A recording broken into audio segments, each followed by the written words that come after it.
Mavzuyimiz ta'limni tashkil etish turlari va shakllari. Reja.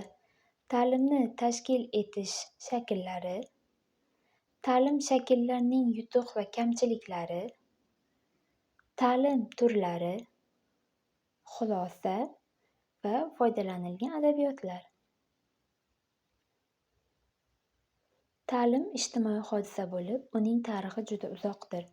Ta'lim insoniyat jamiyati rivojlanishining dastlabki paytlaridayoq katta rol o'ynagan. U to'plangan tajribalarni, dunyo haqidagi axborotlarni berish jarayonini ta'minlagan insoniyatning faqat ijtimoiy rivojlanishiga emas, balki qiyin sharoitlarda yashay olishiga ham yordam bergan. Uzluksiz rivojlangan jamiyatda ta'lim mukammal holatda bo'lmagan, balki dars ming yillar mobaynida vujudga kelgan. Ta'limni tashkil etish shakllari individual, sinf dars, seminar va amaliy tajriba tartibida bo'lib o'tadi.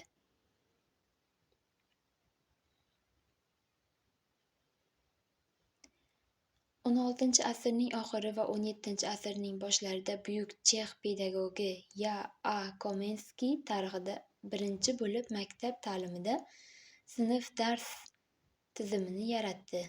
U ta'limni tashkil etish haqidagi qarashlari bir qator jiddiy qarshiliklarga uchragan bo'lsa, g'arb mamlakatlariga juda tez tarqaldi. U buyuk didaktika asarida o'quv mashg'ulotlarini guruh shaklida tashkil qilish, o'quv yili, o'quv kunini bir vaqtda boshlash, mashg'ulotlar orasida tanaffuslar berilishini, dars davomida o'quvchilar diqqatini to'plash, materialni batafsil tushuntirish, o'quvchiga savollar berish va o'zlashtirish zarurligini nazorat qilish zarurligini aytib o'tgan. Individual shakl ta'lim shakli bir qancha yutuqlarga ega. Ushbu ta'lim shaklida o'quvchining bilim darajasi, salohiyati, o'zlashtirish ko'rsatkichidan kelib chiqqan holda dars jarayoni tashkillashtiriladi.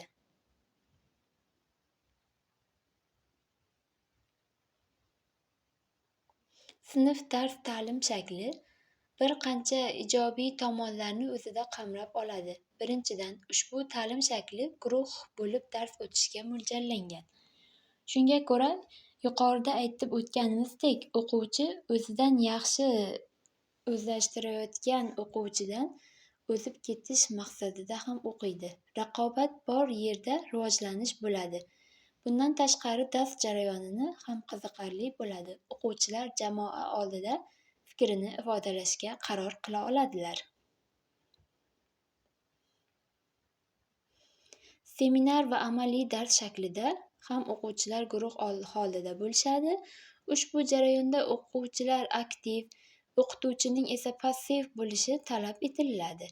Ya'ni bu jarayonda o'quvchilar o'qigan va o'zlashtirgan ma'lumotlarini amalda tatbiq etishadi. Hozirgi kunda o'quvchi masalalarida ushbu usuldan keng foydalanilmoqda. O'zbekiston Respublikasining ta'lim darajasi quyidagi turlarda amalga oshiriladi. Maktabgacha ta'lim, umumiy o'rta ta'lim, o'rta maxsus kasb-hunar ta'lim, oliy ta'lim, oliy o'quv yurtidan keyingi ta'lim, kadrlar malakasini oshirish va ularni qayta tayyorlash, maktabdan tashqari ta'lim. Seminar va amaliy tajriba ishlar shaklidagi mashg'ulotlar. Seminar mashg'ulotlari o'quvchilarning mavzudagi muhim masalalarni chuqur o'rganish yuzasidan mustaqil ishlashini, keyinchalik ularda jamoa bo'lib o'rtada muhokama qilinishlari ta'riflab o'tiriladi. Shunday qilib, biz hozir 3 shakldagi ta'limni ko'rib o'tdik. Ularni qanday farqlashini o'rganib oldik. E'tiboringiz uchun rahmat.